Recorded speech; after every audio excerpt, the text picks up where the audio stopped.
Good evening. Hello, everyone. Sorry for the delay tonight. I totally wasn't just playing Uba Musume Pretty Derby for hours on end today. My life is just becoming one gotcha game after another, and it's absolutely glorious. But hello. I'm just adjusting the audio just a little bit. I want to be able to cover up any unwanted noise or sound. Oop.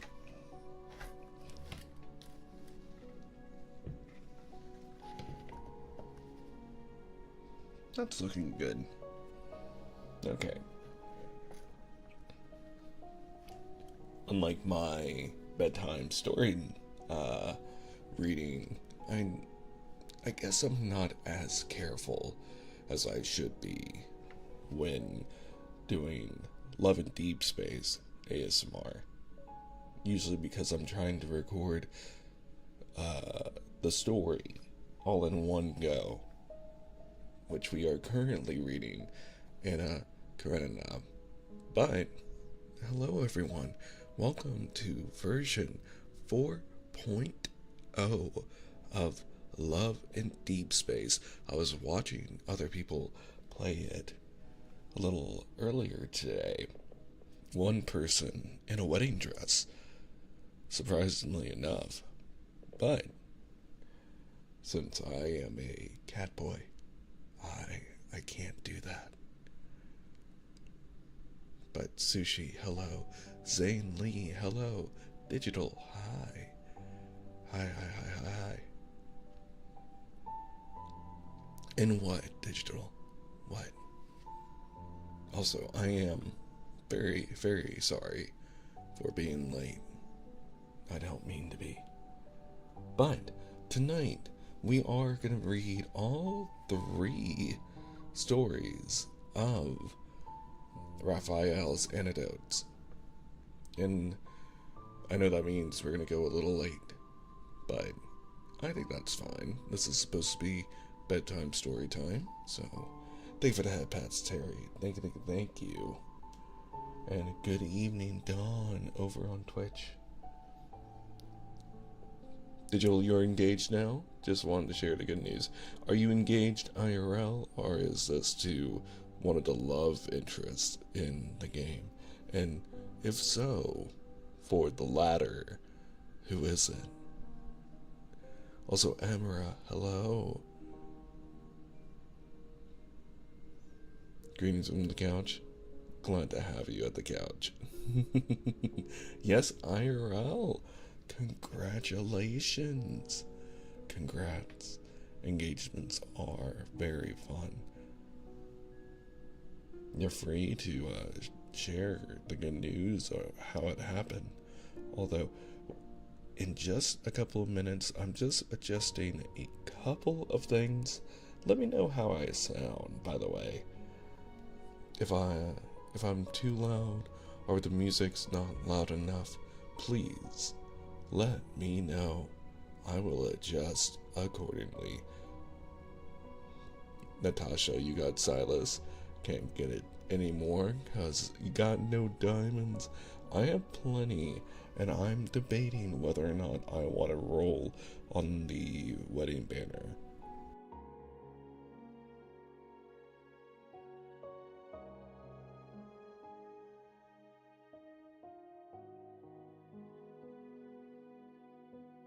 But I have my coffee. I have the Anecdote dialed up. I have you all appearing on the screen. And I think we're about ready. I am truly serious that my life is almost not devolving, I would say. Fine. One second.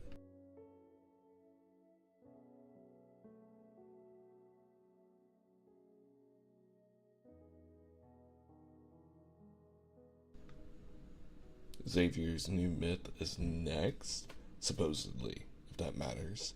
Interesting. Well, we all know that I'm not the biggest fan of Xavier. Not for anything wrong. I just find the other love interest a little bit more interesting. However, I still feel heart pain over his story.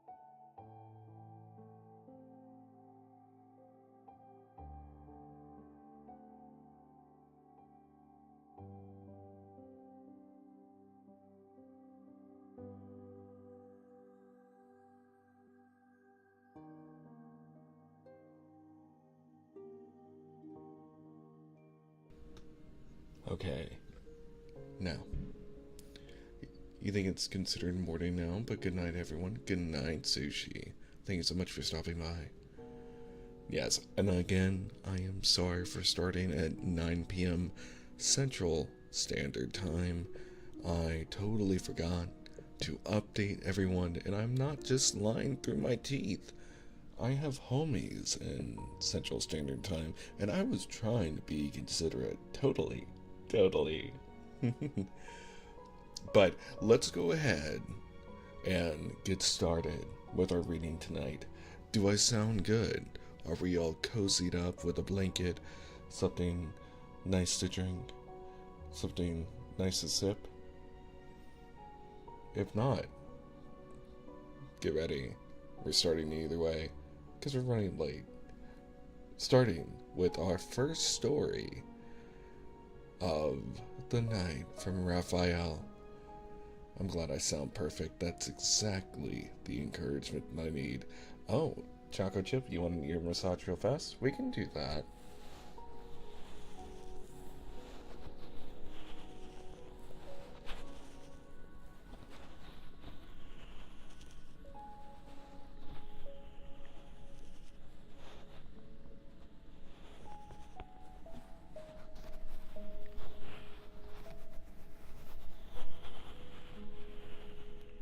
Hello, Mora. Welcome, Ryan.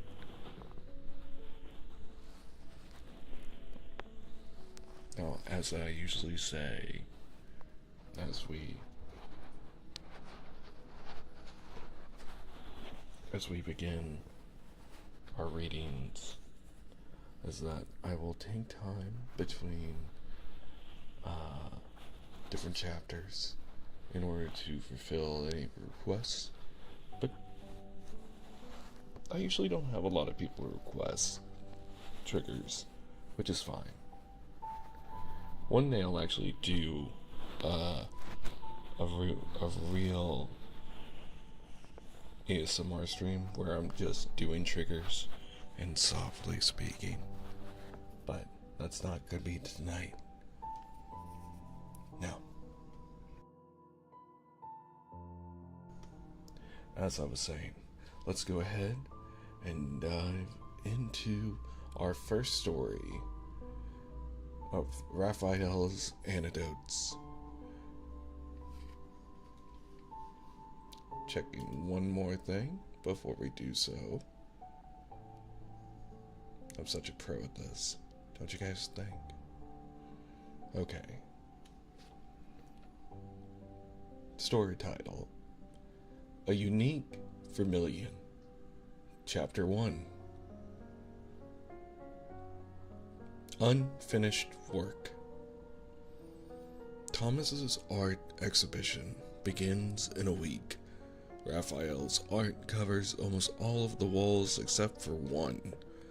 Thomas announced that on the opening day, Raphael's magnum opus would be there.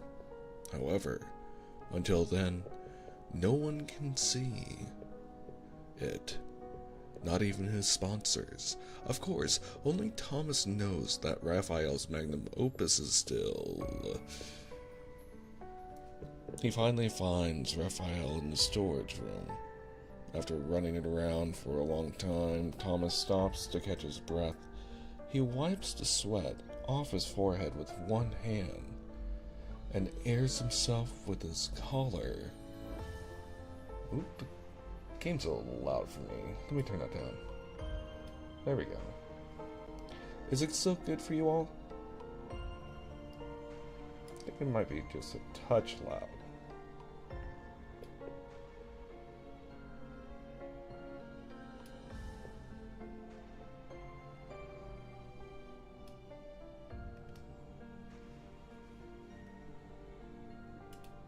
There we go. Does that sound good? Yeah, the song did pick up. I wasn't expecting that. Alright, I turned it down. I think that's better. There we are.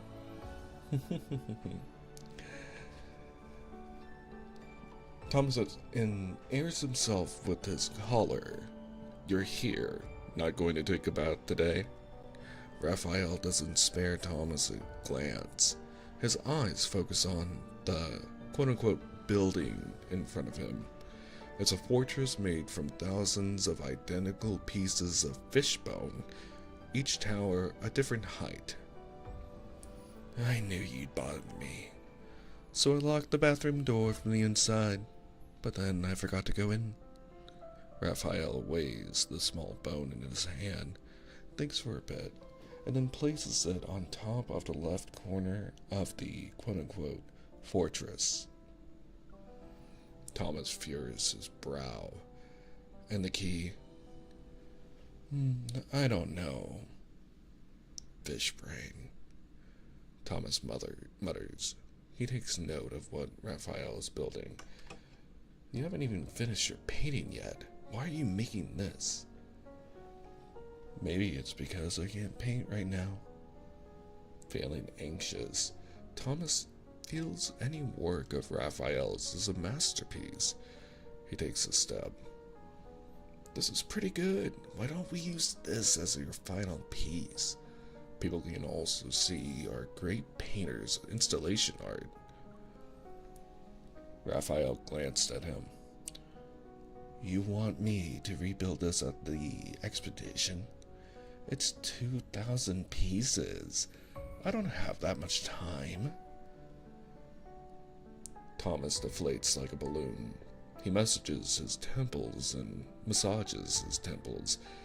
says, the sponsors called me today. They're very worried about the situation regarding the final piece. I know you don't care about these things, but it's not just about you. It's also about my reputation. I can't... We can't mess this up. Raphael picks up a large fishbone, holds it in the air, then puts it back on the table. He focuses on the building, completely ignoring Thomas. Seeing Raphael ignore him, Thomas becomes exasperated and says, You've been painting for a while. Why don't you let me take a look? Inside the studio, a painting as tall as the wall is covered in wet paint, filling the air with the smell of minerals. Thomas fancies himself as someone who understands art, but if he's being honest with himself, he can't tell what's missing from this piece. It's already good enough. Thomas snaps back from his daze and asks, Isn't this already perfect? It's missing a color. Raphael massages his temples, looking distressed. Without that, this painting isn't complete. Is one color really important? It's already pretty stunning. Why don't we just display this first, then add the color after? Thomas withdraws himself from the painting, his mind filled with many thoughts. Paintings I haven't finished will never be released to the public. Raphael glances at Thomas's expression. Don't even think about it. If you move this painting, I'll burn it. Hopefully you guys didn't hear that. Okay, it's only on my side. Thank God. VTube Studio is doing its thing where it's wanting to connect and disconnect. 1 second.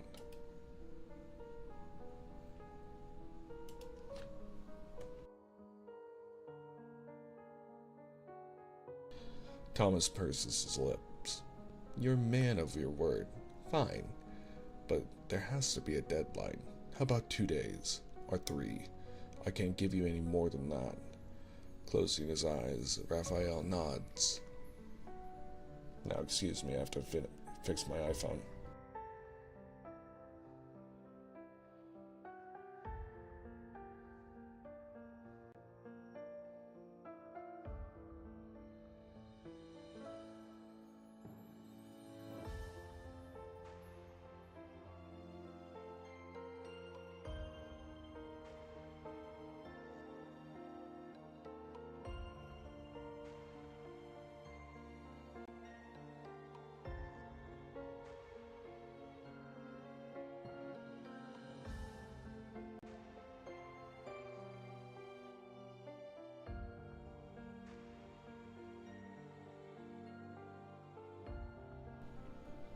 Okay, we can continue now. And thank you for the hat pats again. Now you want to paint sanely?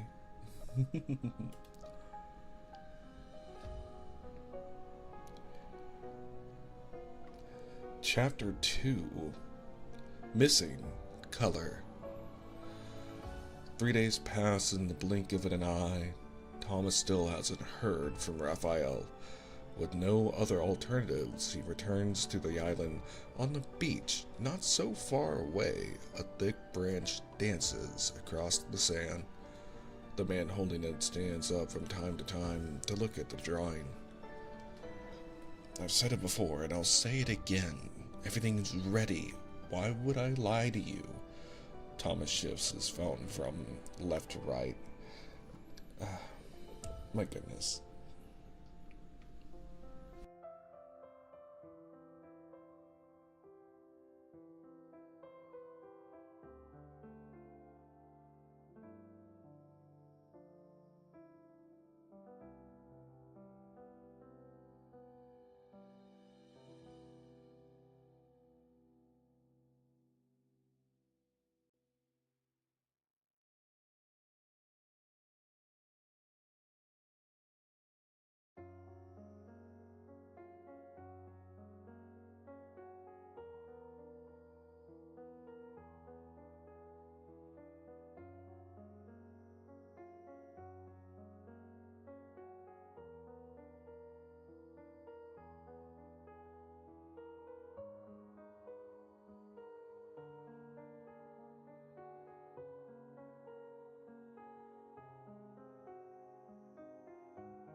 Apparently, the latest Windows update has messed with the connectivity of VTube Studio and people's phones. One moment.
I think I might have solved the problem. It seems the V2 Studio was getting confused with my iPad for some reason. Again, thank you, Microsoft, for breaking something that wasn't broken. Apologies for our VOD watchers for the inconsistency tonight. But we're getting back to the story right now. I've said it before, and I'll say it again. Everything is ready. Why would I lie to you? Thomas shifts his phone from left to right, then right to left. You know his temper. No one can see the painting until the opening of the exhibition.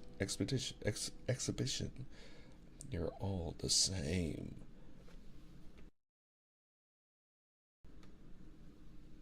Ending his call with the sponsor's manager, Thomas walks towards the man drawing on the beach.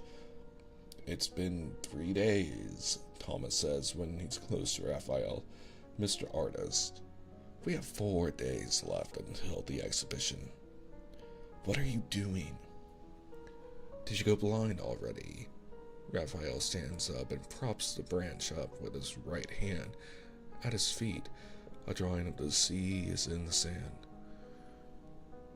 If only you drew this at the exhibition. What's the point of having it here? After admiring his work, Thomas quickly asks, Did you find that color? Raphael slams the stick into the sand twice. If I did, I would be drawing here, he says, slightly frustrated. Sighing, Thomas puts his hands on his waist. Let's go to my friend's pigment factory. There are thousands of colors there. You're bound to find the one you want. No, Raphael says.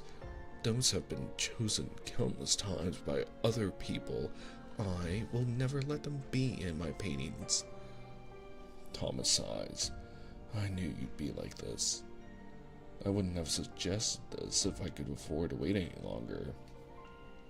Chuckling, he continues in a wistful tone. You were like this when we first met. Looking up at the endless blue sea, Thomas closes his eyes. I remember, back then, I compared myself to you. Thomas recalls that time when he was still passionate about art.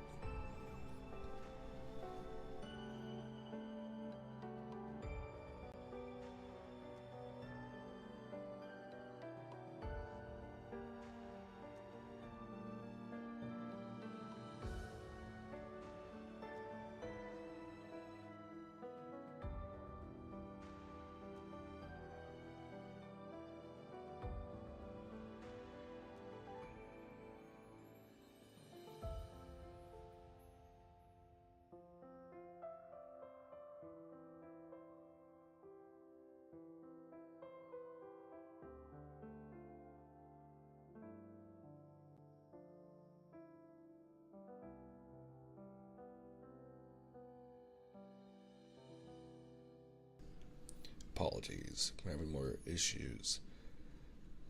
But I think I might have solved it this time. Continuing on. Chapter 3. Passionate Colors. At a charity event, his painting just so happened to be displayed alongside Raphael's. Thomas had heard of Raphael before.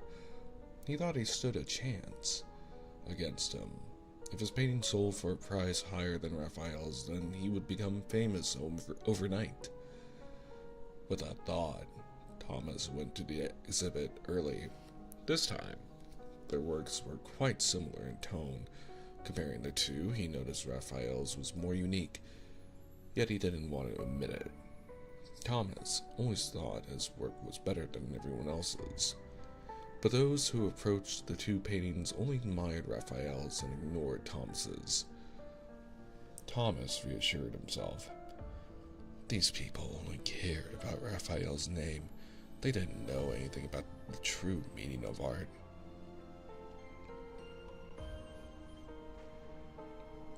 Near the end of the exhibit, An old man approached the paintings. Thomas recognized this old man as a famous art collector. Finally, someone who knew art. When the old man stopped in front of the two paintings, his eyes looked only at Raphael's piece. Such a passionate color. Only Mr. Raphael could convey emotions like this. Thomas was consumed by jealousy. Mr. Thomas's painting is pretty good too, right? The old man took his glasses off and glanced at Thomas's painting, waved his hand and said, "The red's off." Thomas's painting wasn't sold for a good price that night. It was that same night he decided to let himself visit Raphael.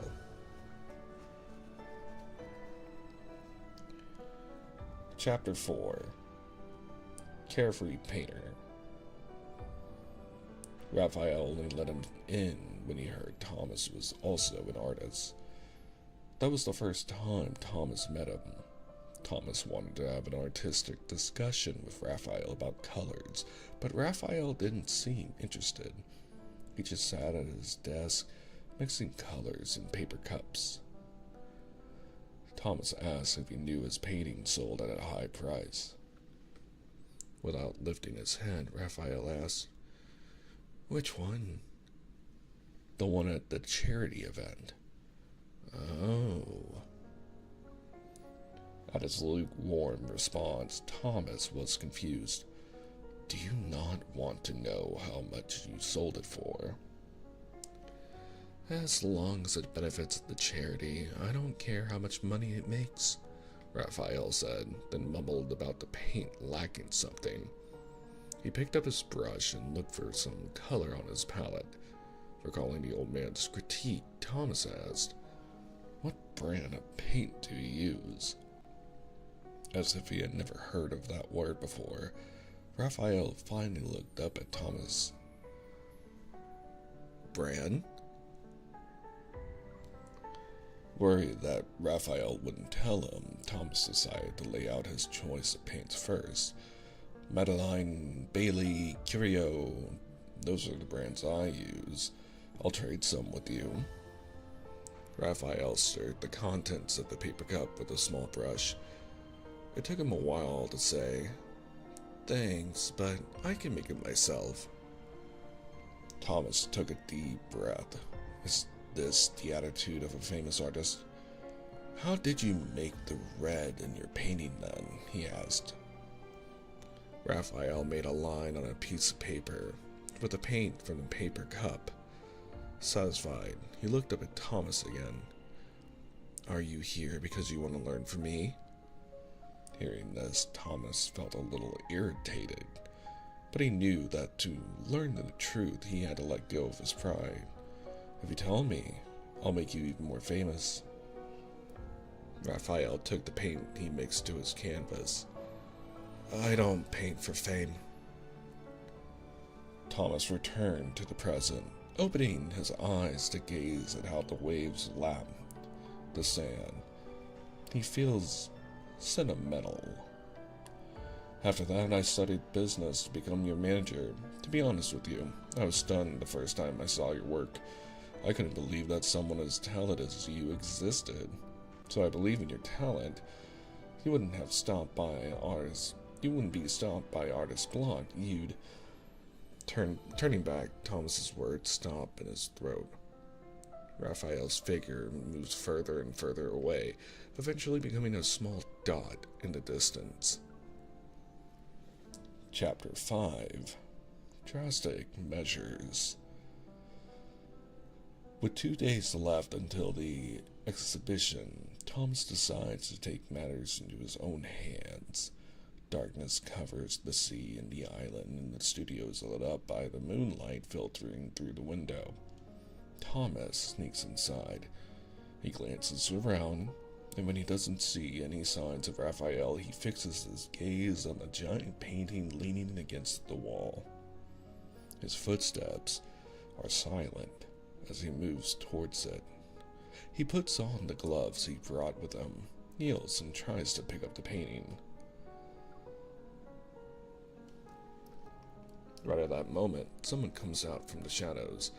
The air is filled with the sound of a match being lit. Thomas shouts, "What are you doing with that match?" Raphael glares at Thomas. "If that painting moves even 1 centimeter, I will light it on fire." Okay, fine. Don't do it." Thomas takes several steps back. Raphael, match in hand, stands near the painting. His gaze doesn't leave Thomas.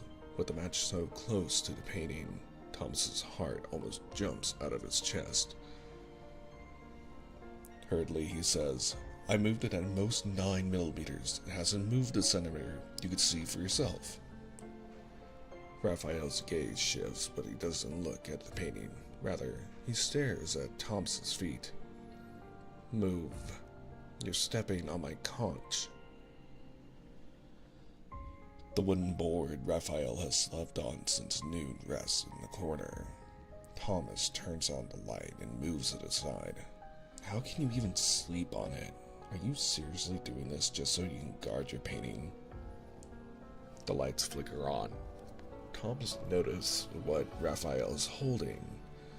A conch he's never seen before. Also, good evening, Sapphire.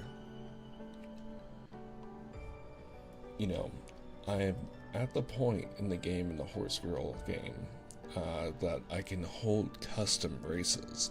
So I believe in the Discord I will be making another gaming channel where we can all trade Horse Girl IDs. And I'm setting up a club for people to join so that everyone can race. Continuing the story though, apologies. He clicks his tongue, puts his arms on his waist, and glares at Raphael. "There are 2 days left until the exhibition, and you're here trying seafood." Raphael looks at Thomas for a few moments before he says, "Do you think of nothing else other than eating nature's creations when you see them?" Thomas takes a moment to think. "You want to use it as paint?" "Yup." Raphael wipes the conch with the utmost care. "The color I need might be in here." Thomas, after a moment of shock, grabs Raphael's arms. "Then what are you waiting for? Hurry up and start painting." Raphael pulls his arm away and says, "I can't paint right now. It'll take me at least 3 days to get the paint out." 3 days? Thomas felt as though he had been struck by lightning. Taking deep breaths, he asked, "Is it possible to extract the color in 1 day?"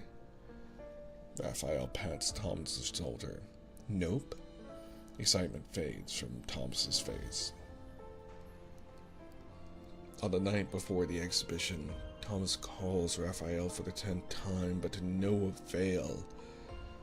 He takes a deep breath. He knew he'd be like this. Thankfully, Thomas has a plan. It's not the greatest plan, but at this rate, he has to give it a go.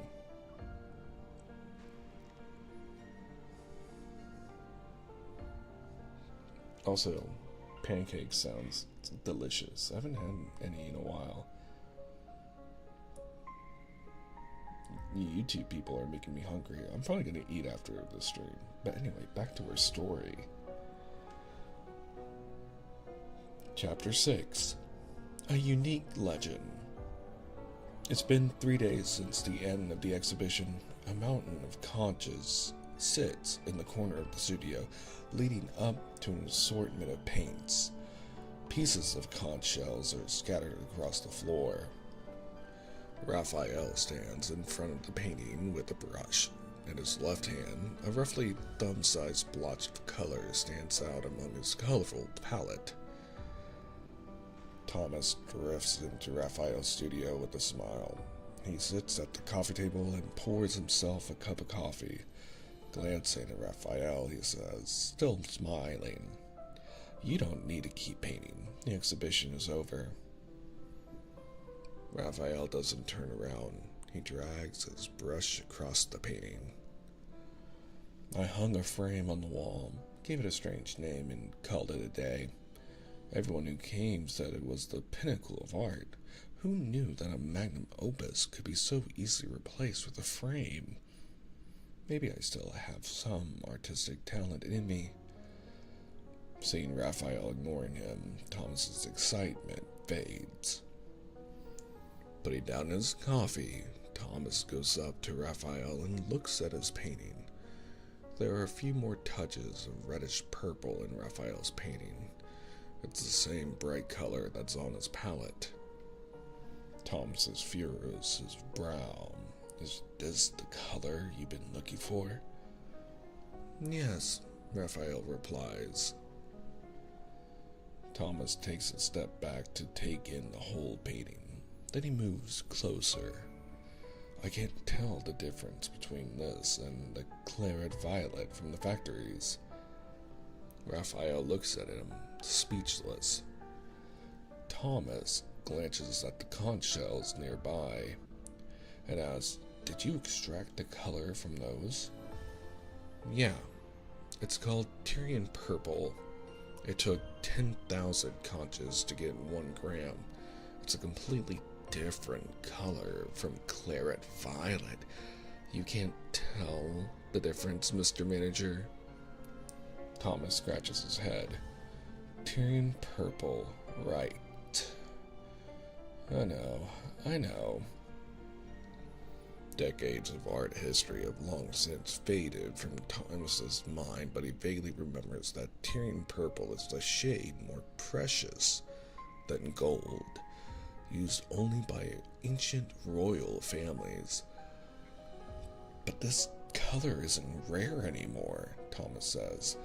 "After all, technology is so advanced now." "It is rare, though."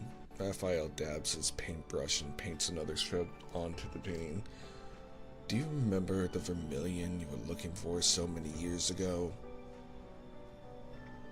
Thomas doesn't turn around. "It's been so many years. I gave up looking for it. Besides, no matter how much I try, I can never mix a color as great as yours." He snorts. "A unique vermilion. Does that even exist?" "Of course it does," Raphael says. "Vermilion is a super rare color in ancient times. You should know." "Well, yes, because the process back then wasn't as developed. They didn't have the technology. They could only use bugs to make the color. So you need to take into account the cost of catching them and storing the materials. It's a very expensive process. So of course it was rare." Thomas continues to calculate the total cost. Bob Ross would be proud. "It being labor intensive is one thing, but that's not the reason it's rare." Adding another stroke to the painting, Raphael continues, "An insect can only give so much red to a painter's work. The vermilion nowadays can be easily synthesized with chemicals." Thomas doesn't understand Raphael's point. "Isn't that great, though? More people can paint now.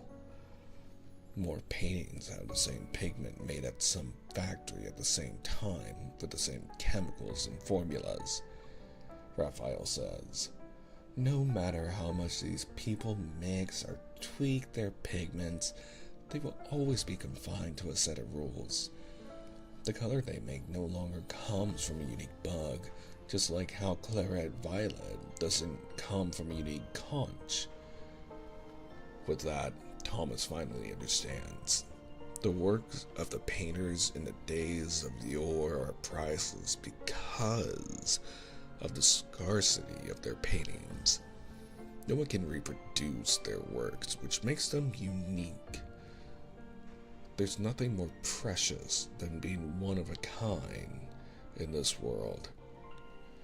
The same goes for color. With the last smear of Tyrian purple, Rafayel puts away his brush and looks at Thomas. This is the unique color I found. Thomas is dumbfounded. He looks back at Raphael's painting, Tyrian purple and all, and it does seem a little different. Thomas can't tell what exactly had changed, but he knows this will be one of the most precious paintings in the world. A few months later, Raphael's painting is displayed in a grand exhibition. A young and inspiring artist stands in front of the artwork and sneers. They say the most fantastical part of this piece is the reddish purple, but I don't see the difference between this and the one I mix with normal paints. After sending a businessman away with a smile, Thomas frowns. He walks up to the painter, straightens his posture, and says, "Let me tell you, sir, this painting before you, with that reddish purple, is painted by the one and only Mr. Rafayel. He extracted this unique color from 10,000 conches, completely different from the manufactured one in your painting. That's what makes this shade fantastical, and that's one of the reasons why Mr. Rafayel is legendary."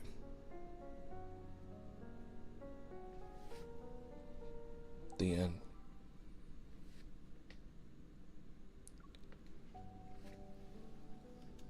What a fun little story. Much more lighthearted than all the other anecdotes that we've read so far. Now, since we've unlocked Caleb and Silas, I definitely do need to level up their memories and up our bonds, or whatever the little heart symbol up here is, in order to unlock their anecdotes. So I'll get to work on that.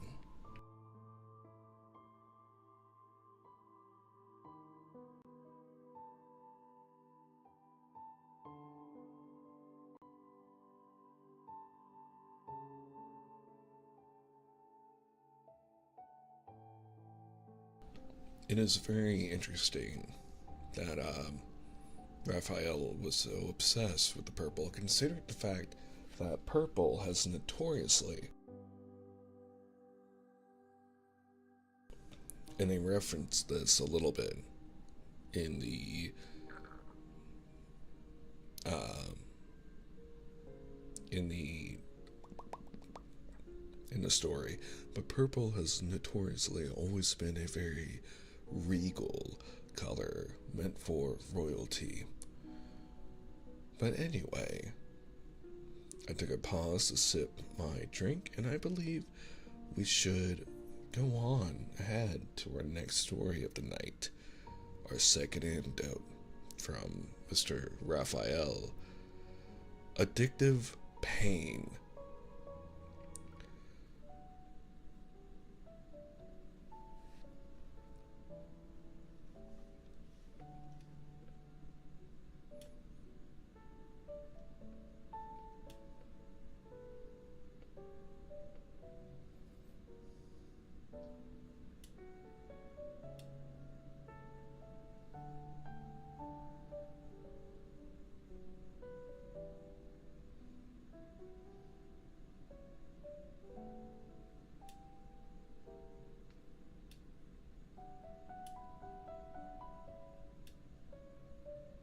Just adjusting the audio.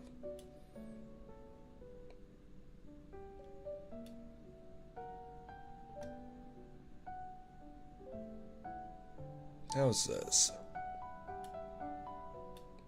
The song is definitely softer. I think this is good, but please let me know if it's drowning me out. Anyway, Chapter 1, Ignition. This year's summer in Lycan City was tranquil. That is, until one fateful night. A masterpiece named Illusion made a grand entrance and stirred the art world. The name Raphael surged like a tidal wave, striking the soul of every artist in Lincoln. His influence, just like his artwork, swiftly blazed through the entire art community. As the exhibition ends, Raphael is greeted by art world representatives from over a dozen media outlets outside the venue, just as expected. Mr. Raphael Wulu from Face to Art, may we request a moment of your time for an interview? We promise it won't take long. Mr. Raphael, may I ask what motivated your sudden decision to return to your homeland? Some criticize your artwork as baseless fantasies and devoid of soul. What is your response to that? And good night, Natasha. Raphael maintains a slight smile, remaining silent and aloof. Contrary to his elegant demeanor, his red suit exudes a fiery passion as intense as burning flames. Persistent reporters still try to dig deeper, hoping to uncover secrets the public is even more curious about.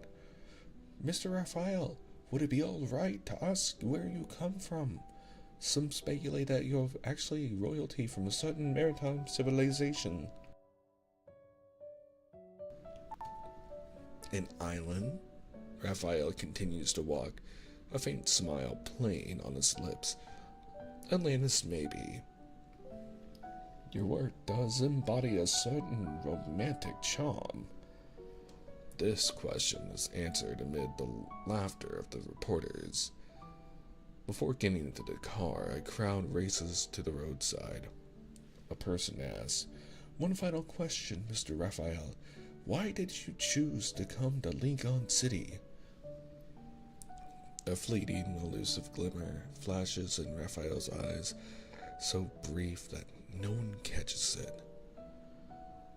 Lincoln City and the people within it invoke a sense of wonder for me. Can you describe that feeling? With a momentary lapse in his aloof smile, Raphael speaks earnestly. Like spice smeared on your hand, on the tip of your tongue. So it's a flavor. Is it? Raphael steps into the car and shuts the door. He offers no clear answer to the rhetorical question, nor does he intend to get an answer. Only he knows it's not a matter of taste, but a sense of perception. An addictive, painful kind. Chapter 2. Another disguise. The phone on the bedside table vibrates, waking Raphael from his sleep in the hotel bed. Overnight, his inbox is flooded with a variety of invitations and visitation requests. Most of these are from various art organizations, media outlets, and individual artists. He scrolls down, flipping through several pages before his finger abruptly stops. Shining a spotlight on Lincoln City's universities, interviews with student representatives from 34 different majors. The out-of-place headline instantly captures his attention. University? She should still be a college student. Someone forwarded this email to him. Raphael taps on it and examines each photo. Before he finishes, he pauses. In the photograph, the student representatives of the university are all smiles, radiating joy and optimism. Behind them is a building with a glass spire, on which hangs a sign bearing the name of the university. At the same time, he receives a new message from the sender of this email. University of Lincoln, that's where the person you're looking for is.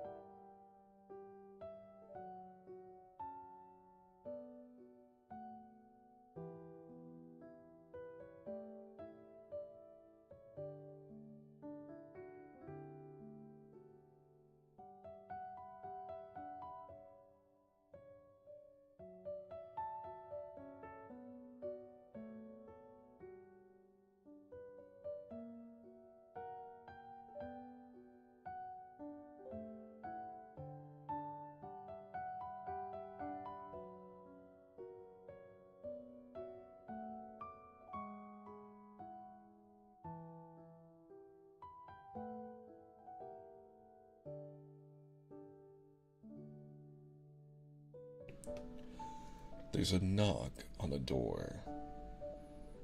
Raphael silences his phone and rises from the bed. "Here's your mail, sir. Please take it," the hotel's robot says, standing at the door.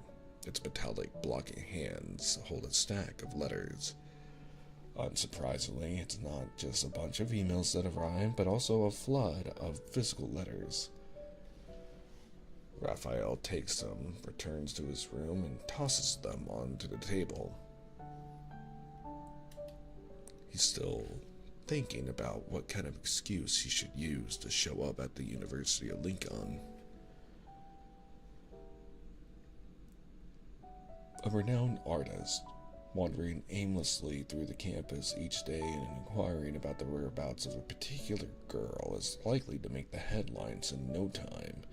It would be best to carry this out in secret. As he thinks, he inadvertently looks at several invitation letters for lectures. His gaze lingers on them for a moment. A thought spontaneously springs to mind. The University of Lincoln's Art Center, crowned with a glass spire, houses Raphael's lecture in its largest auditorium. Capable of accommodating many people, the aforementioned artist sits on the stage. As he wraps up his extraordinary lecture about his art, he sweeps his gaze over each face in the audience below. She is in this school, possibly within reach. However, it's a pipe dream to think that someone he's been chasing after for many years would willingly appear here. "Mr. Raphael, can I ask you a question that's not related to the lecture?" A student's voice from below the podium pulls Raphael out of his hazy thoughts. Raphael adjusts his sitting position. "Sure. I heard you're not particularly fond of discussing your artistic philosophy in public, even turning down invitations from professional art institutions. So why did you agree to give a lecture at our school? Is there something here that particularly appeals to you?" The student grins, suggesting that his line of questioning is far from over. "Is your ex here?" A sudden uproar fills the entire lecture hall. After a while, as the students slowly quiet down, Raphael responds, "Maybe." Just as the cacophony is about to subside, noise surges again like a wave rising from the ocean. Raphael pretends to share in their joy. His eyes, filled with laughter, slowly shift to the outside window.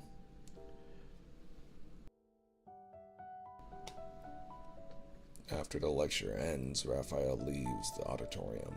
The dean of the College of Fine Art invites him to his office for tea and incidentally brings up the matter of signing on as a visiting professor. The campus is lush with greenery. With students moving back and forth, Raphael feels a little better as he walks down these streets. However,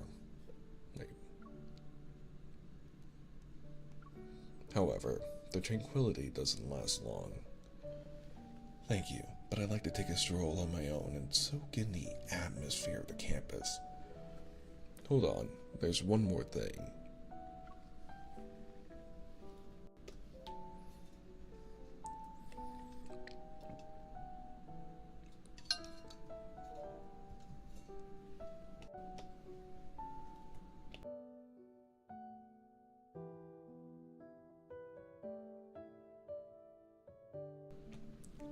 Chapter 3, A New Player. Inside a private booth on the second floor of The Nest, Rafayel lounges on the sofa, idly playing with a coin in his hand. It's not easy to secure a meeting with a renowned up-and-coming artist, the person seated across remarks, his greeting laced with hidden implications. Rafayel doesn't look at him as he places the coin on the table. As long as you can provide valuable info, there will always be an opportunity for us to meet. The lecture at Lincoln University was very popular. It seems you received my email. As the man speaks, he pulls out a file. He opens it, takes out some photos, and places them on the table. Here's what you requested. Quite a few people are keeping an eye on her. From what I can see, some have been planning for years. They're setting things in motion. The threads of fate have already spun a web around her. You're entering the game late, but if we act immediately, we might just get the upper hand by catching the others off guard. Interesting, considering how he and the MC meet in the game in the very beginning.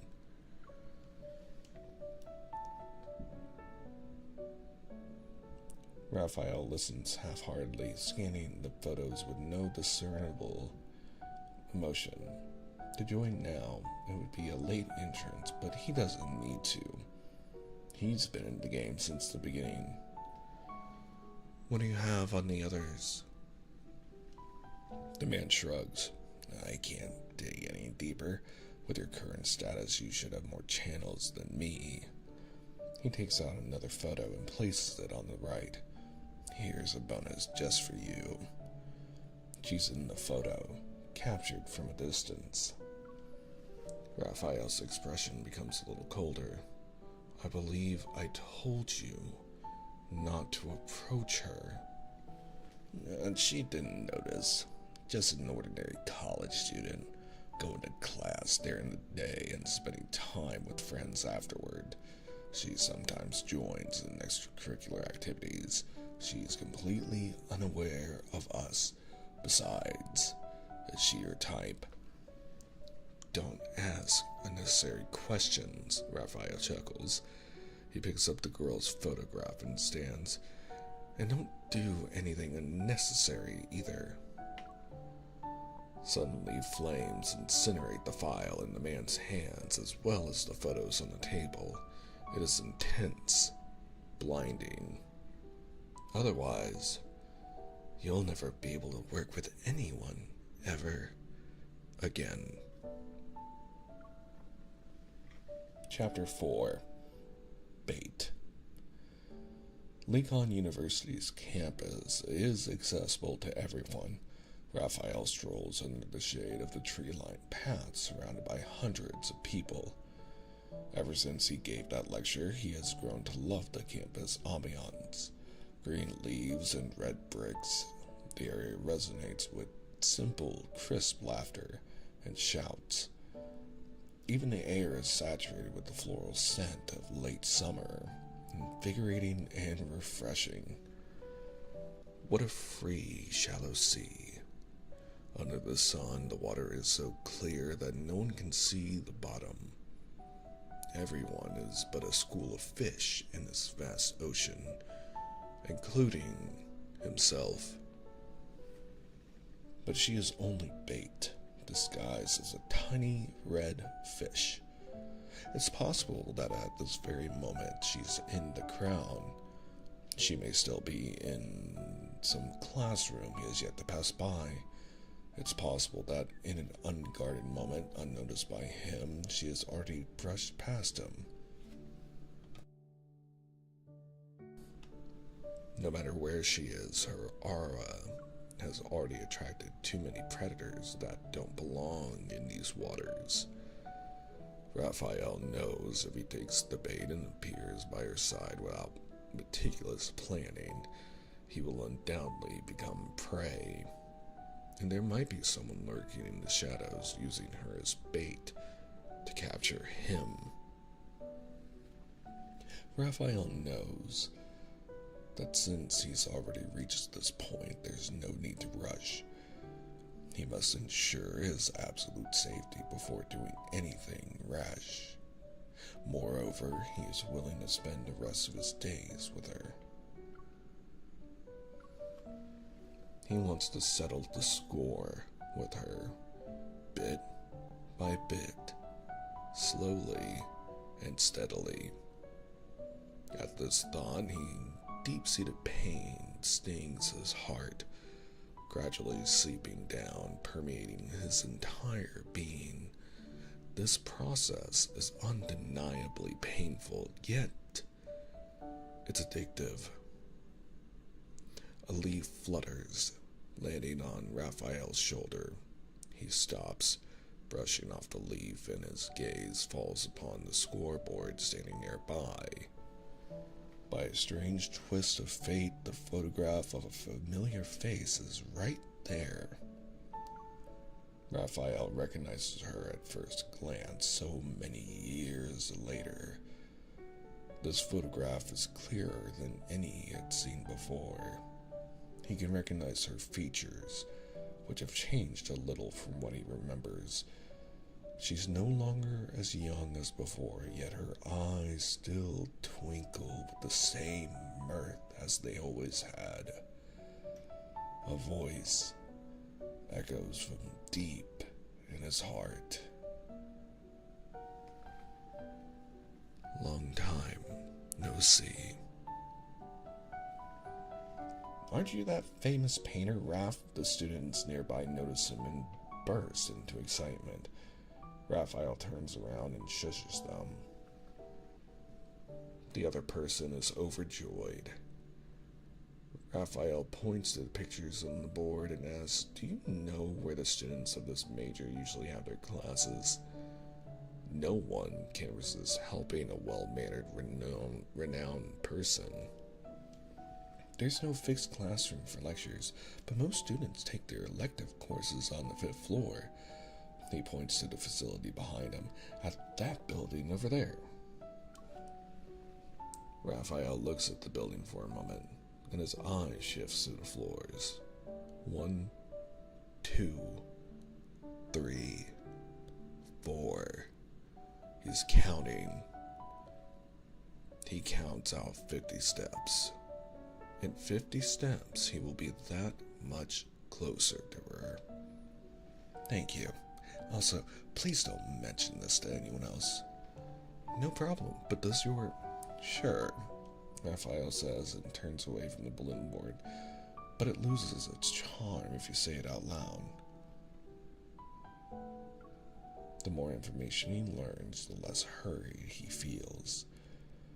For every step they take, it will only take a few to reunite. Besides, he has taken the bait she used once before. Chapter 5. Unexpected Encounter. A week later, the dean's office. Fantastic. You will be visiting Professor for a year, Mr. Raphael. The dean of the College of Fine Arts, satisfied, puts away the 2-page contract Raphael signed in a file. I hope we will have a wonderful time working together. Raphael decided to be a visiting professor. Sometimes there's a unique pleasure in observing a small fish swimming alone in a vast unknown whirlpool. So, Mr. Raphael, do you have any thoughts on a topic for the first lecture? He gives it some thought for a while. Grinning, he says, "Let's start with the history of art." As he speaks, Raphael turns his gaze towards the window. "Let me tell you a story a chapter of art history that never made it into the textbooks. Soon, posters for the lecture series Lost Sea, Lemuria's Art and Civilization by Rafayel fill every corner of the campus. Inside the campus cafe, Raphael is seated by the window. He's leafing through a slim book of colors. An almost empty cup of coffee is in front of him. The ancient civilization of Lemuria, a subject long forgotten, has suddenly become a popular topic on the campus with the help of Raphael.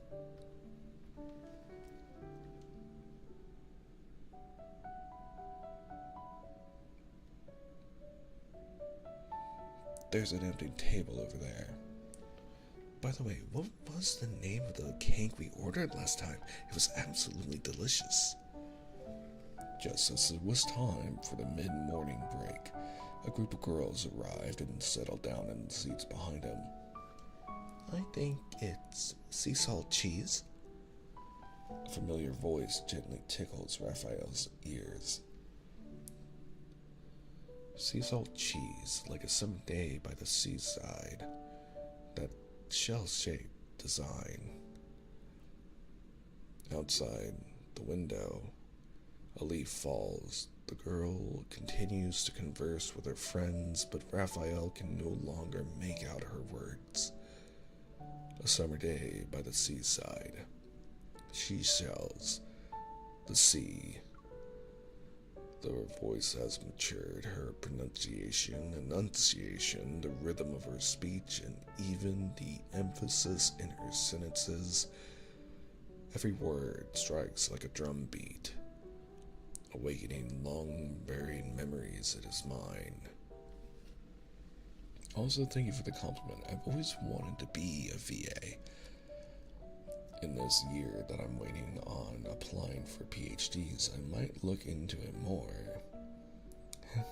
Seashells by the seashore. I've never been really good at reading that, although I do find it amusing. Have you been keeping up with the Lemuria lectures at the art school? I want to attend one, but I heard the spots filled up as soon as they open. Her friend speaks with a heart full of sadness, yet the girl's voice carries a hint of confusion. Lemuria? You surely know about it. I was busy preparing for my thesis proposal, she laughs. The girl's confusion is somewhat weird, leaving him uncertain as to whether she has never heard of Lemuria before or is simply unsure what the lecture is about. Raphael glides the spoon along the rim of his coffee cup as he listens. If the seasonings aren't sufficiently added, the spice will be a mediocrity. The conversation behind him has already moved on. He sees no point in staying here any longer. Raphael places the spoon on the coaster. He raises a hand and gets the attention of a passing waiter. Check, please.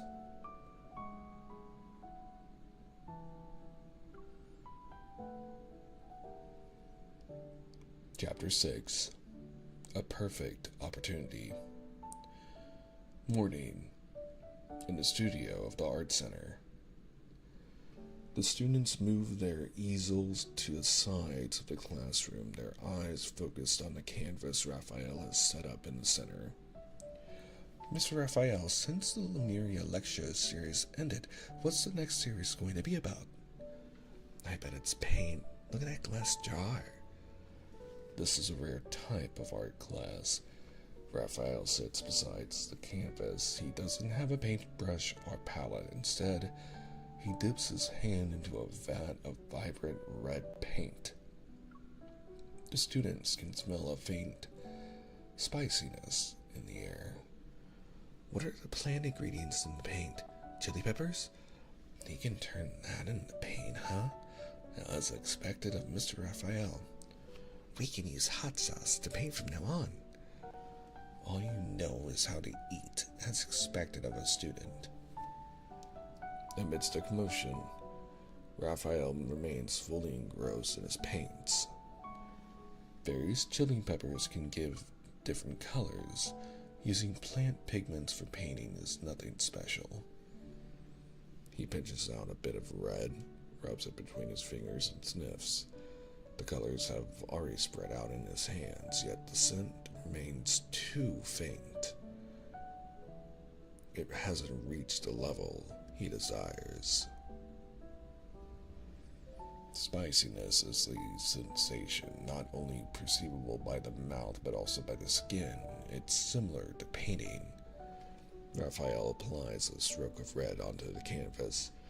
Color is also a sensation. If we only rely on our eyes to judge, it becomes superficial. Colors not only shift with the changing light of different times, but they also appear entirely different in the eyes of various creatures. That's why creating art and who's appreciating art are of great importance. The student exchanges glances. It's a simple principle, yet coming from Raphael, it feels like it means something else. Mr. Raphael, in your eyes, is this not red? Do you only see the color red? Raphael smiles but doesn't continue the conversation. The students, understanding his unspoken cue, tactfully steer the topic in a new direction. Mr. Raphael, how long do you plan to stay in Nikon City? Can we still contact you after you finish your work here? Yeah, when will we have another exhibition? On the canvas, varying shades of red are gradually layered. The paint from the spice seeps through his fingertips, beginning to stimulate an excited nerve. Perhaps he will remain in Lincoln City for a long time. After all, he has yet to formally invite an art appreciator, and his paint is still not properly mixed. The perfect moment will happen in the distant future.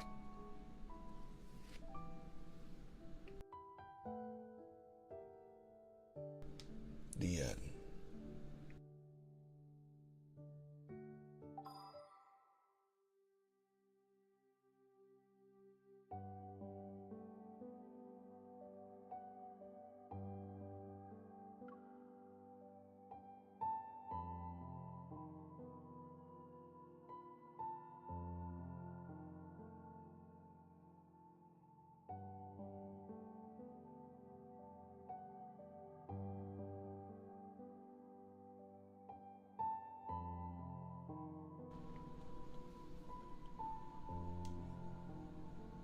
Now it's time for a third and final anecdote from Raphael.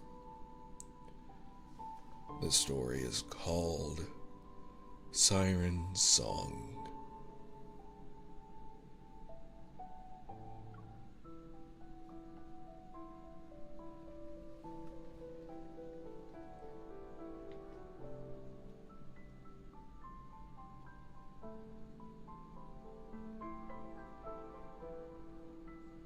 Chapter 1 Cliffhanger.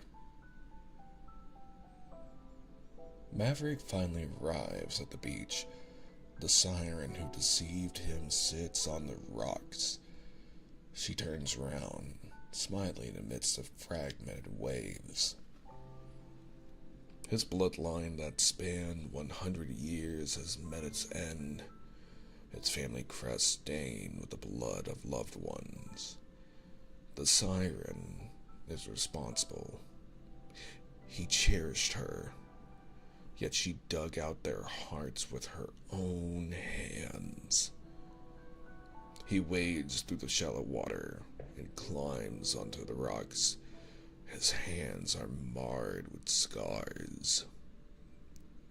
These bloody hands had once cradled the girl's face, gently caressing her exquisitely sculpted features. but her love is a web meticulously woven with lies.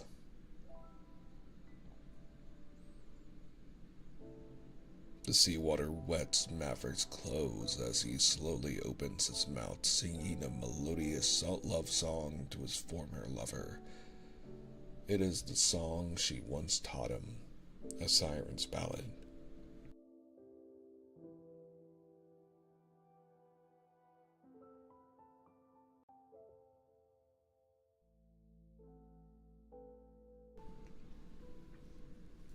His voice fluctuates from deep below the waves to soaring high above the skies, from sunset to moonrise, from high tide to low tide. He sings with such passion that even the siren is captivated by his enchanting voice. Step by step, he approaches her, caressing the bloodstains on her face that have yet to be washed away. He embraces her, whispering tenderly in her ear as he reveals the hidden dagger concealed in his sleeve. He plunges it into her heart when the song reaches its climax. Crimson curtains descend like a cascade of blood, the lingering echoes of the ballad resonating within the vast opera house. On stage, the man portraying Maverick gracefully bows, his dim eyes hidden behind a mask. Only then does the audience awaken from the enchanting melody, erupting into thunderous applause. He will surely be the rising star of the opera world, a prodigy. I've already come up with the headline. Let's call it Resurgence of the Siren's Voice, Royal Opera House 10th Anniversary Performance. Just as everyone showers him with endless praise, a piercing scream seems to shatter the glass dome of the building, like claws tearing through a magnificent robe. Mr. Fallon he's dead.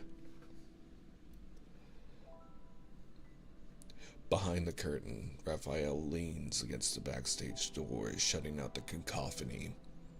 He closes his eyes and takes a few deep breaths. Finally, he can be himself.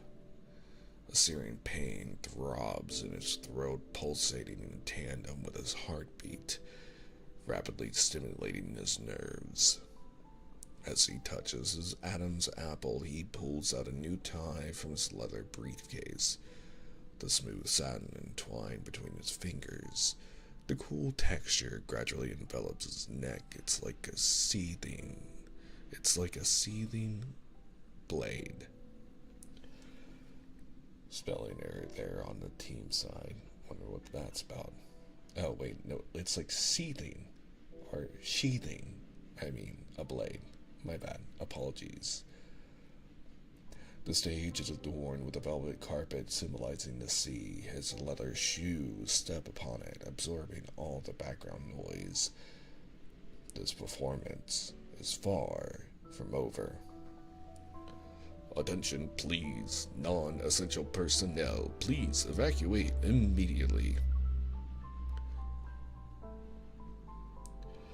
As a renowned private detective from prominent family-owned local business, Lewis also received an invitation to tonight's performance and is now pushing against the frantic crowd. He manages to calm himself and sneaks through the stage entrance. He hides beside the stage lights behind the curtain, observing the situation. In the center of the VIP box, the deceased is now surrounded by barricade tape, still maintaining the seated position from when he watched the show. With a smile, he looks like the sculpture of a murder victim. Lewis senses something breeze by him. Someone is walking on the stage behind the curtain. He pulls back the curtain, but only catches a glimpse of a person lowering the brim of their hat, disappearing through the exit.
Chapter 2, Stage Manager.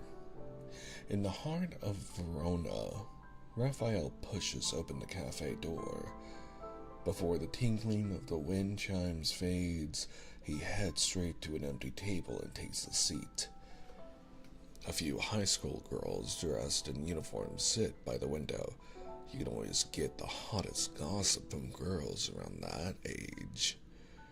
Have you heard about what happened when they performed Siren's voice? A person enchanted by the Siren's ballad will ultimately die with a smile. Mr. Fallon had no external injuries or signs of poisoning. The police haven't found any clues. Maybe that opera singer really is the god of the sea. He took his revenge. I heard his name is Mo. Raphael swipes through the news on his phone. It overflows with reports about the performance and Mr. Fallon's unexpected death. As if not finding the news he wanted to see, he returns to the home screen. Raphael sips his Americano. By the time the cup is half empty, he hears high heels clack against the floor, accompanied by the wind chimes. He doesn't look up. You're late. Again. Talia takes off her scarf and sits across from him. Be nice to your aunt. I rushed over as soon as the performance ended. Do I have to buy you a drink? Talia nods as though it's a given. One velvet latte, thanks. Seeing Raphael remain unmoving, she taps the newspaper on a table a few times. I'm not a cheap voice teacher, you know. Raphael turns around and orders a latte. He's about to hand it to Talia when his hand pauses. The stuff. Did you bring it? It's in my bag. She tries to take the drink, but Raphael pulls it back. With no other choice, Talia takes out a stack of documents from her bag and pushes them to the center of the table. Only then does Raphael put down the latte. He starts flipping through the pages. Well, aren't you grumpy? Talia drinks the latte and watches Raphael attentively read the documents, and after hesitating for a moment, wanting to fill the silence, she says, I watched her performance that day too. Raphael still doesn't look up. Yeah? Have you gotten used to Verona yet? It doesn't matter. I'm just here for now.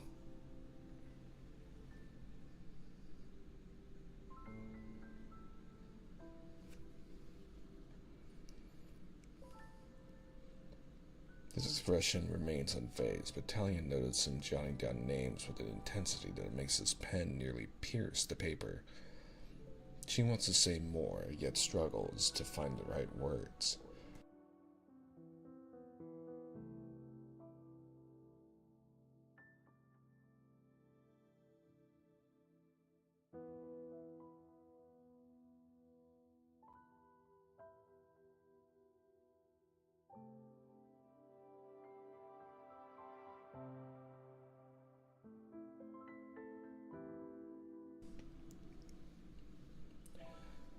After that incident in Lumeria, Raphael changed. Talia felt she could no longer recognize him. If the Raphael of the past was a blazing flame, then the Raphael now resembled a reef battered by relentless waves, outwardly cold and hard, yet riddled with cracks, vulnerable to crumbling from the next wave, lost in thought. Talia realizes Raphael has already stowed the documents away. He's putting on his suit jacket and getting ready to leave.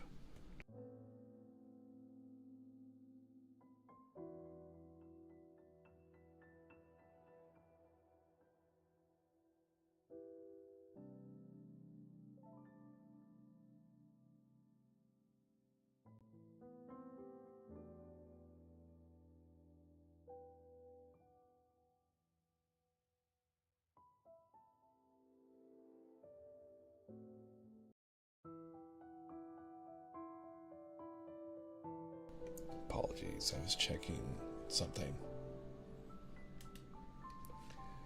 She quickly grabs his wrist. Raphael turns around. You got other leads? No, Talia says, shaking her head, not heads. There's an international art exhibition in Verona next week. Raphael is silent. She continues, I remember you used to like painting. I thought you might be interested. Raphael remains quiet for a long time. Uncomfortable, Talia feels a stifling anxiety. I know you'll handle everything. I just hope you... Kay is dead. We held a sea moon ceremony for him last Saturday. Raphael gazes out the window, looking at something in the distance. Talia springs to her feet. What? Not every Lumerian survivor can wait. He turns his face away, his eyes glimmering. Perhaps he's shedding tears, but Talia isn't sure. It would be the only info he exchanged for the day, and now it's Talia's turn to fall silent. What exactly is right? She doesn't know anymore.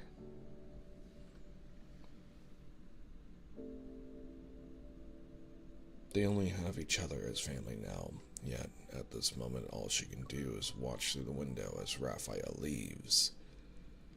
Alone.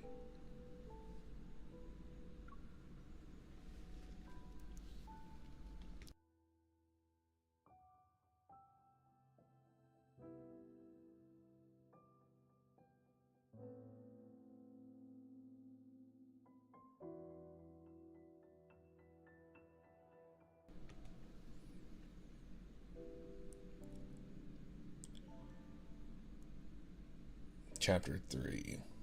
The Fourth Wall. People look out the cafe's window to see the street while Lewis looks into the cafe from the outside. Under pressure from the public, the police hurriedly closed the case. They ruled illness as the cause of death, but Mr. Fallon's family paid Lewis several times the usual fee to continue the investigation. Lewis recognizes the woman inside the cafe, with her hair adorned with a gilded hairpin. She's Talia, a renowned soprano. He had previously been commissioned to investigate her.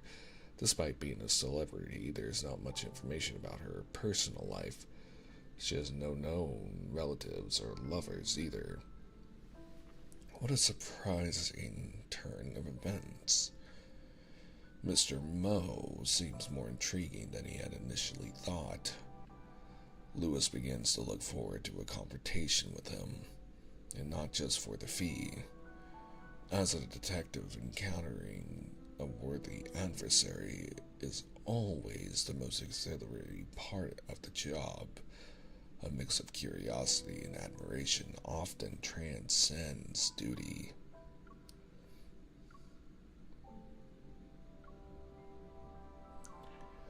As he muses, the man leaves the cafe, his demeanor as nonchalant as ever.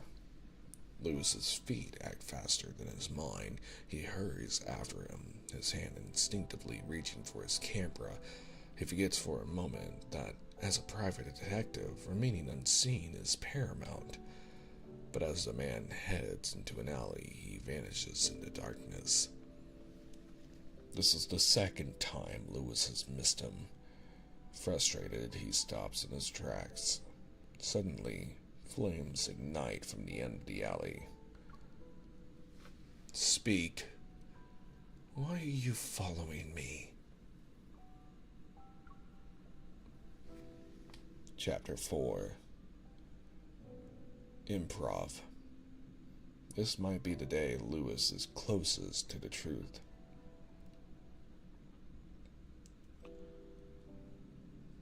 At a fancy restaurant, Lewis takes a seat directly across from Rafayel. If you answer a few questions, I promise I'll stop following you. How does that sound? Rafayel doesn't respond, which Lewis interprets as consent. Do you like myths, Mr. Rafayel? My favorite is the Killer Song. How absurd. Realizing there's no juicy gossip, the mother and daughter at the next table refocus their attention on the corn chowder in front of them. But I've heard it was altered over time, Lewis murmurs. You must be familiar with the original story. Am I correct, Mr. Rafayel? Rafayel eats slowly, a knife in one hand and a fork in the other. He cuts the meat on his blade with the elegance of the upper class. I have no interest in writing fairy tales. That's fine, Lewis says with a smile. Let me tell you a version I'm quite fond of. Legend says the siren was not a graceful woman, but a charming, handsome merman. Contrary to the stories and operas, he met a woman on the beach, but she took his tail and cut off his scales. At death's door, the siren sang a mournful elegy. Ultimately, the woman on the shore passed away with a smile as he sang. Rafayel takes a spoonful of soup. Cool. It's all he has to say after hearing the story. Naturally, Lewis isn't content to leave it at that.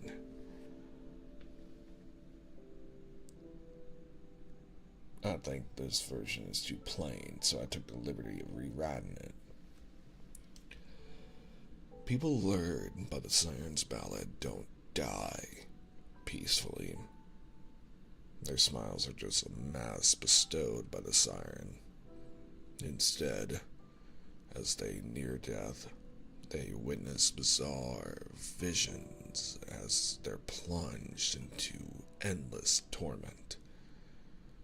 A blue pattern representing the siren appears on their chest. It's a constant reminder of the sins they committed against the sea. What do you think? Very creative. Rafayel remains unimpressed. Thank you, Lewis says. But, Mr. Rafayel, do you really think the story is done? I added a bit. The sun returns to the sea, believing everything has ended, but he discovers his underwater kingdom is turned into ruins soaked in blood. His people have either vanished, turned into bloody foam, or were kidnapped. His homeland has turned into a silent, deserted city overnight. Oh, and as for the name of this underwater kingdom, Lemuria. Lewis enthusiastically narrates his addendum of the story. At that moment, the chef serves them their meticulously plated final dish. A fish lying amidst white rosemary. Rafayel still doesn't speak, chewing slowly. He stops for a long while, seemingly savoring the flavor. What is it, Mr. Raphael? There's a bone. Lewis pulls out an old document and pushes toward Raphael.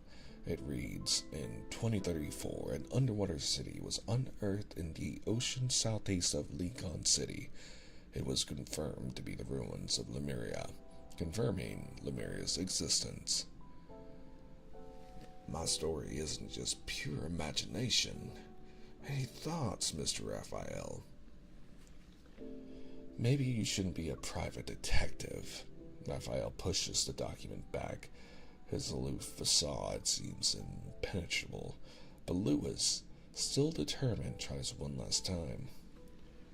There is a part I still haven't figured out, which is, when the Siren returns to the beach, how does he exact his revenge on those responsible for Lemuria's destruction? Lewis pulls out a hefty personnel file and places it on the table, all while observing Raphael's expression. This time, Raphael doesn't feign disinterest. He starts flipping through it. I think he'd first learn from them. Really? Lewis is taken aback. He fails to find any mistakes in this man. Other than Raphael's smile, nothing seems to be amiss. Despite that, he's even more perplexed by Raphael's response. He's got to study their wits and cruelty, you know. Raphael stands up and departs, leaving only... He's got to study their wits and cruelty, you know. Raphael stands up and departs, leaving only that statement behind. This is the third time. Lewis feels he's gotten a hold of something, yet he still finds himself empty-handed. Chapter 5. A one-man show. The young boy sits alone in the middle of the coral reef, softly humming Siren's ballad. Waves lap the shore, staining it dark red. The color blends almost seamlessly with the bloody setting sun in the distance. Those who deceived him have long since sailed away on their massive ships, laughing all the while. Siren's ballad, is it a song of revenge? It's an elegy song for Lemuria. Raphael shakes the droplets of water from his hair. He feels like he's still underwater. The dying cries of his people echo in his ears, fizzing and crackling like a broken record that's being ground into pieces. Something in his chest howls, urging him to open his eyes and avenge them. Raphael wants to stand up, yet at the same time his body is ensnared by the dark undertow. In the darkness, the shadows of those he personally laid to rest emerge and drag him down, lower and lower into the depths. An elegy is a type of... It can either be a song or a statement of mourning, recognizing the passing/death of a loved one or an idea. Usually it's performed at funerals, kind of like last rites or final words to say over someone who passed away, since it was asked. The bathtub's water is heavy, really heavy. Torn between various forces, it's as if he's being split in two.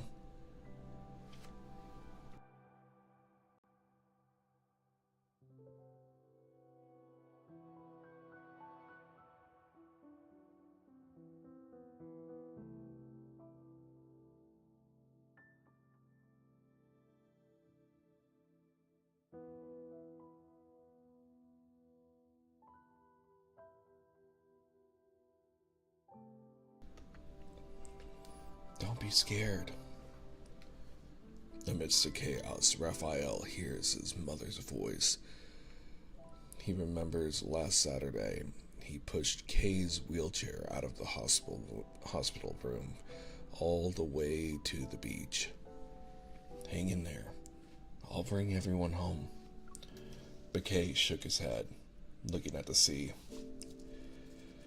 I can't stand it anymore. They took away my scales and drew my blood over and over again. I'm no longer Lemurian.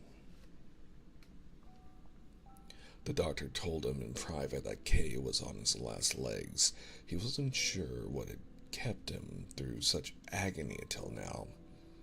The boundless land and sky had once been the dream of many Lemurians, yet they couldn't have imagined it turning into a never-ending nightmare.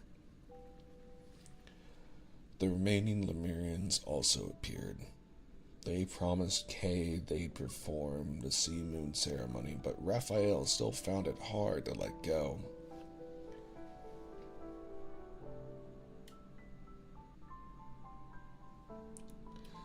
When the moon reached its highest point in the sky, they pushed Kay's body into the depths of the sea, watching him slowly become one with the water. In the crowd, Kay looked at Raphael and smiled. Raphael read his lips. "Don't be scared," he said. Raphael remembers a time from many, many years ago. Though it's a faded memory now. He hid behind his mother during a sea moon ceremony. His mother gently pulled him to her side, allowing him to witness the ritual. "Don't be scared," she softly murmured.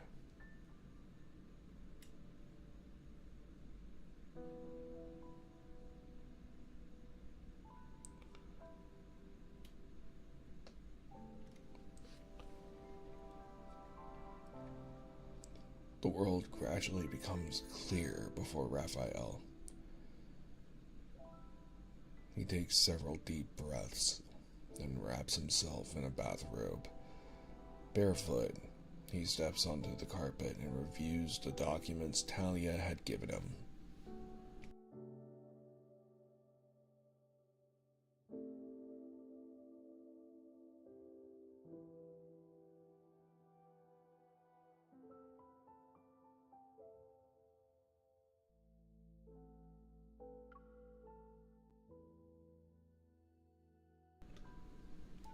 Chapter 6. Next performance. By the time a reluctant Lewis reaches the pier, Raphael has already boarded a ship set to depart from Verona. It's perfect weather for sailing. Clear, bright. The port radio station continues its 24-hour broadcast of citizens calling in. This is the 176th call about the special anniversary performance, even though it ended several days ago.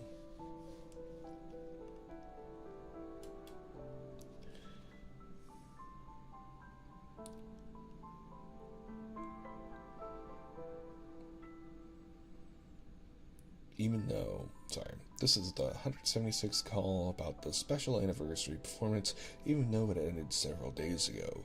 Countless audience members who experienced it in person still praise it as groundbreaking. It's an unforgettable memory. Even I, Joanna, regret not having gone to see it.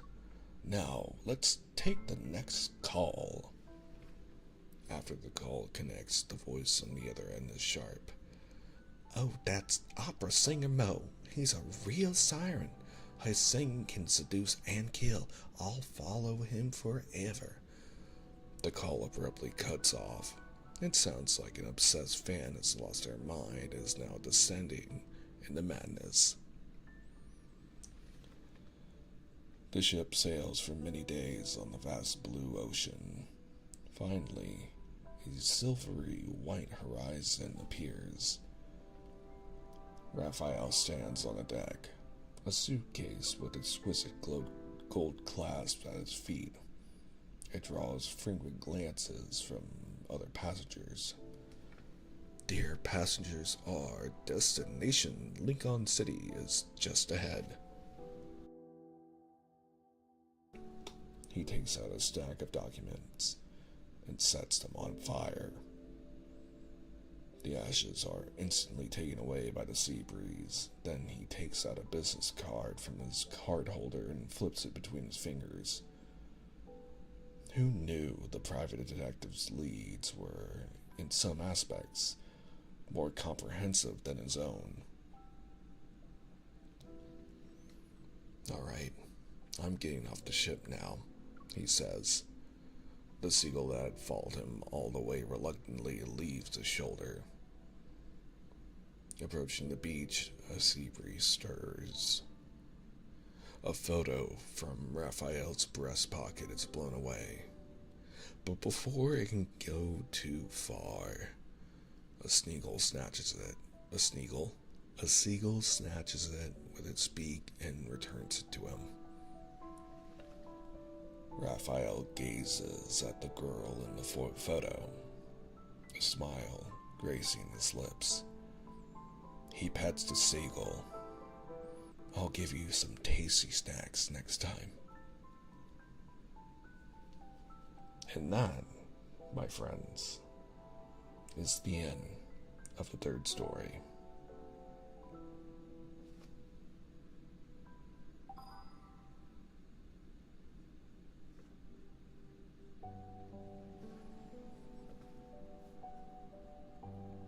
Everyone, I want to thank you for being here tonight, and thank you again for your patience as I ran a little late for our stream. We'll be back tomorrow at 10 a.m. Eastern Standard Time, where we will be continuing our adventure in Claire Obscure Expedition 33. If you enjoyed this reading tonight, we do have the other anecdote readings from Zane and Xavier saved on our Love in Deep Space Chronicles playlist for you to access at any time, along with other readings of books that we have previously recorded, like Alice in Wonderland, Through the Looking Glass, Peter Windy, and The Wizard of Oz. If you'd like to enjoy more ASMR content, we also stream on Tuesdays at 9 p.m. Eastern Standard Time, where we are currently reading through Part 3 of Anna Karenina. Parts 1 and 2 can be found in our ASMR playlist. Now, I hope that everyone tonight enjoyed our reading, and this is where we'll be ending our stream. I do appreciate you all being here, and I do hope that you all have a very, very cozy evening and a great rest of your week. For those of you who are celebrating the 4th of July, which will be on the East Coast in just 3 minutes, happy Independence Day. Keep fighting for your freedoms and for yourself, and protect those around you, because they do matter. And for our friends who are not in the United States, we do hope that you have a lovely weekend, and do believe that there are many people in the States who are very much fighting for their freedoms and the protection of all that they can. Otherwise, I hope you all can sleep peacefully tonight and have a wonderful weekend with plenty of rest. Stay hydrated, get yourself something tasty to eat, and we will see you all next time. Have a wonderful evening, and good night.